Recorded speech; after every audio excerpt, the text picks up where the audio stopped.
नमस्कार दोस्तों, NS education पर आपका हार्दिक स्वागत है।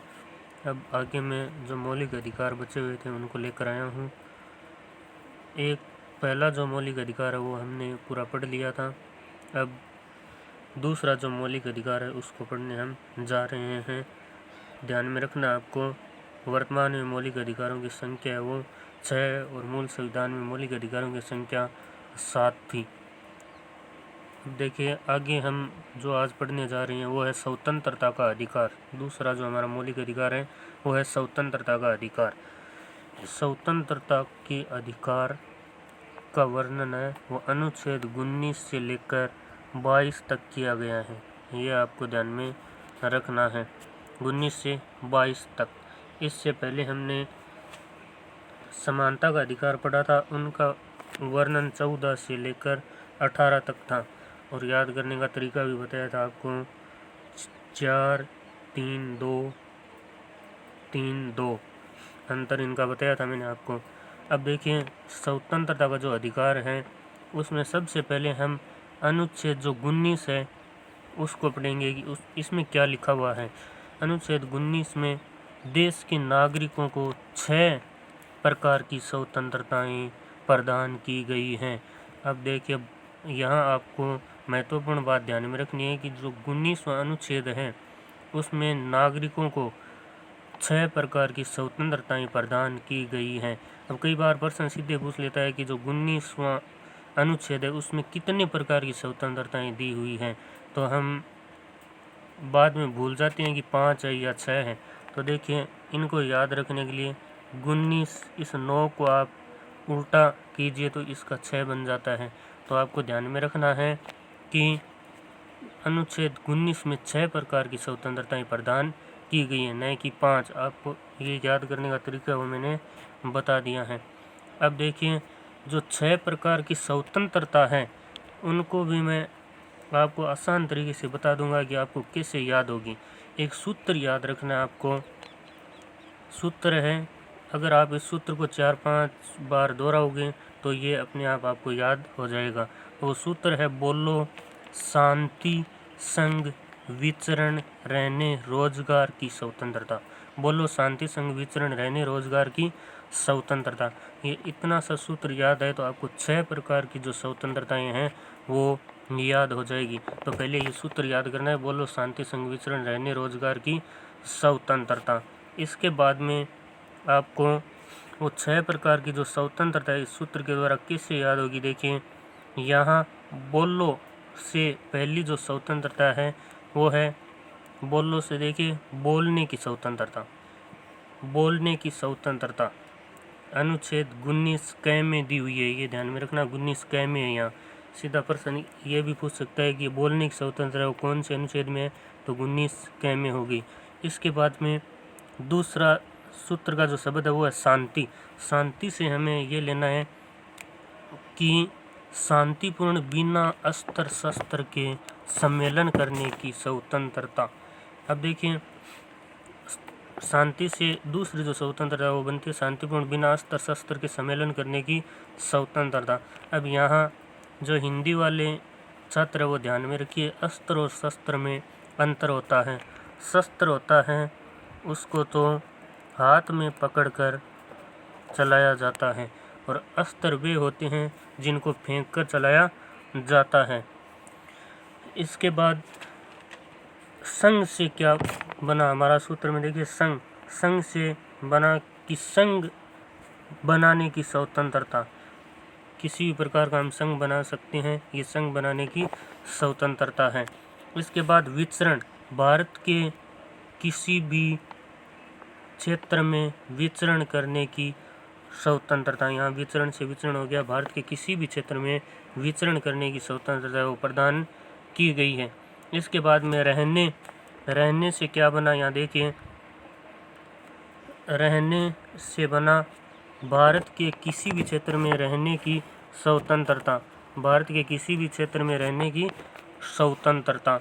इसके बाद आगे रोजगार, तो रोजगार से हुआ भारत के किसी भी क्षेत्र में अपने रुचि के रोजगार करने की स्वतंत्रता। हम अपनी रुचि का रोजगार है वो कर सकते हैं। ये अनुच्छेद 19(6) में दिया गया। अब यहाँ आप बात एक ध्यान में रखिए, यहाँ च है वो मैंने नहीं लिखा है च, क्योंकि च को हटा दिया गया। यहाँ च आता लेकिन च को हटा दिया गया है। तो च में जो संपत्ति का अधिकार था उसको हटा दिया गया था। कल बताया था 19(f), अंग्रेजी में f या हिंदी में च, इनको हटा दिया गया। यहाँ संपत्ति का अधिकार था। तो ये आपको ध्यान में रखने आसान तरीके से 6 प्रकार की जो स्वतंत्रताएं हैं वो याद हो गई। अनुच्छेद 19 में 6 प्रकार की स्वतंत्रताएं वो प्रदान की गई हैं। बोलो, शांति, संघ, रहने, विचरण, रोजगार करने की स्वतंत्रता। इस सूत्र के द्वारा आपको 6 प्रकार की स्वतंत्रता वो याद होगी। इसके बाद में अगला जो अनुच्छेद है हमारा वो है 20वां। अब देखिए, इससे पहले ये नोट दिया हुआ है, यहाँ पे महत्वपूर्ण बात है। कई बार सीधा प्रश्न पूछ लिया जाता है कि जो ऊपर ये 6 प्रकार की स्वतंत्रता दी गई है इस पे रोक लगाई जा सकती है या नहीं, तो आपको ध्यान में रखना है राज्य इस पर युक्त प्रतिबंध लगा सकता है, यानी इस पर रोक लगा सकता है। ऐसा नहीं कि इन पर रोक नहीं लगाई जा सकती। तो देखिए नोट, यह स्वतंत्रताएं निर्बाध या निरपेक्ष नहीं है, इन पर विधि द्वारा युक्त प्रतिबंध लगाए जा सकते हैं, यानी यहाँ पर कानून द्वारा इस पर रोक लगाई जा सकती है। ये भी बात ध्यान में रखनी है। इसके बाद 20वां जो अनुच्छेद है उसमें क्या लिखा हुआ है, देखिए 20वां में अपराधों के लिए दोष सिद्धि के संबंध में संरक्षण। कोई व्यक्ति अपराध करता है तो उसके दोष सिद्धि के संबंध में जो संरक्षण है वो बात अनुच्छेद 20 में लिखी हुई है। अब ध्यान में रखना है कि इसमें क्या लिखा हुआ है। 2 बातें आपको ध्यान में रखनी है। इसमें 2 बात लिखी हुई हैं। पहली बात यह है कि एक व्यक्ति को एक अपराध के लिए एक से अधिक बार दंडित नहीं किया जा सकता। एक व्यक्ति है उसको एक से अधिक बार अपराध के लिए दंडित नहीं किया जा सकता, यानी एक व्यक्ति को एक अपराध के लिए एक बार ही दंडित किया जाएगा। ऐसा नहीं कि एक अपराध के लिए उसे बार बार दंडित किया जाए। दूसरी जो इसमें लिखी हुई है वो बात है अभियुक्त, यानी जिस पे मुकदमा लगा हुआ है को स्वयं के विरुद्ध साक्षी होने के लिए बाध्य करने पर रोक। इसका मतलब ये है कि जिस पे मुकदमा लगा हुआ है उसके विरुद्ध हम ये नहीं उसे ये नहीं उगलवा सकते कि आपको ये बात बोलनी होगी, आपको ये स्वीकार करनी होगी। तो ये अनुच्छेद 20 में 2 बातें लिखी हुई है और ध्यान में रखना अनुच्छेद 20 में अपराधों के लिए दोष सिद्धि के संबंध में संरक्षण है। इसके बाद में बार बार पूछा जाने वाला अनुच्छेद 21वां है। उसमें क्या है, देखिए अनुच्छेद 21 में लिखा हुआ है प्राण एवं दैहिक स्वतंत्रता का संरक्षण। प्राणों की रक्षा एवं दैहिक की स्वतंत्रता संबंधी संरक्षण है। 21 में ध्यान में रखना है, बार बार पूछा जाता है, ये महत्वपूर्ण है। ये पूछा जाता है प्राण एवं दैहिक स्वतंत्रता संरक्षण किस का वर्णन किस अनुच्छेद में है, तो हम बता देंगे कि अनुच्छेद 21 है। बहुत बार परीक्षा में ये पूछा जाता है। इसके बाद अनुच्छेद 22, इसमें क्या लिखा हुआ है, देखिए अनुच्छेद 22 में ये लिखा हुआ है कुछ दशाओं में गिरफ्तारी एवं निवारक निरोध से संरक्षण। इसमें 3 बातें याद रखनी है कि एक तो पहली बात यह है कि गिरफ्तार व्यक्ति को कारण बताए बिना गिरफ्तार नहीं किया जा सकता। किसी भी व्यक्ति को अगर पुलिस गिरफ्तार कर रही है तो उसको पहले कारण बताना होगा और कारण बताने के बाद ही उसे गिरफ्तार रखा जाएगा। इसके बाद में दूसरी बात है वो ध्यान में रखनी है कि जो अपराधी हैं, अभियुक्त हैं, उसे अपने रुचि के वकील से परामर्श लेने से वंचित नहीं किया जा सकता, यानी वो अपने मनपसंद के वकील से रुचि ले सकता है। इसके बाद तीसरा इसमें लिखा हुआ है कि गिरफ्तार व्यक्ति को 24 घंटे के अंदर निकटतम न्यायालय में पेश करना होगा।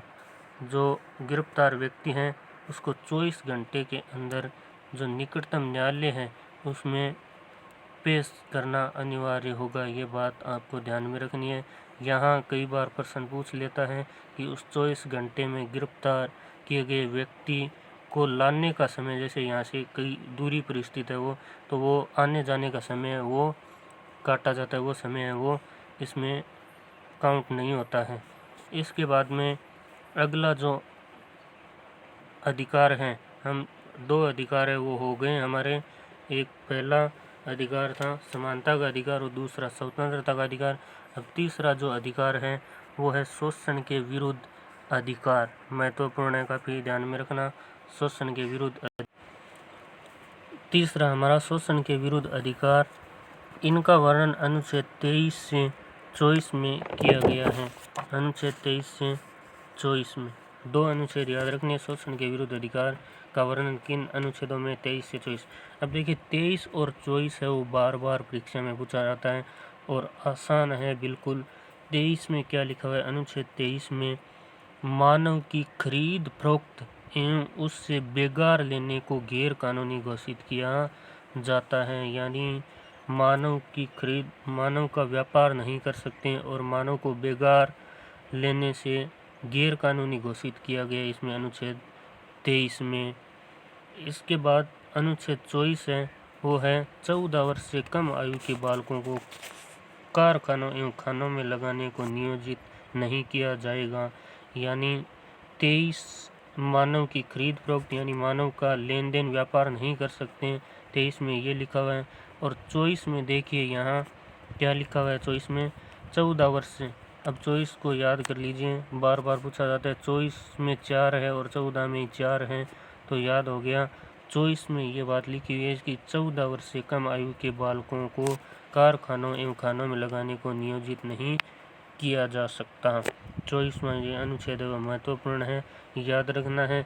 इसके बाद मैं इन मूल अधिकारों से संबंधित जितने भी प्रश्न हैं वो लेकर आऊँगा, तो आपको इस वीडियो को ज़्यादा से ज़्यादा शेयर करना है। अगर आपने अभी तक चैनल को सब्सक्राइब नहीं किया है तो सब्सक्राइब कीजिए और कमेंट कीजिए वीडियो कैसा लगा। जय हिंद, जय भारत।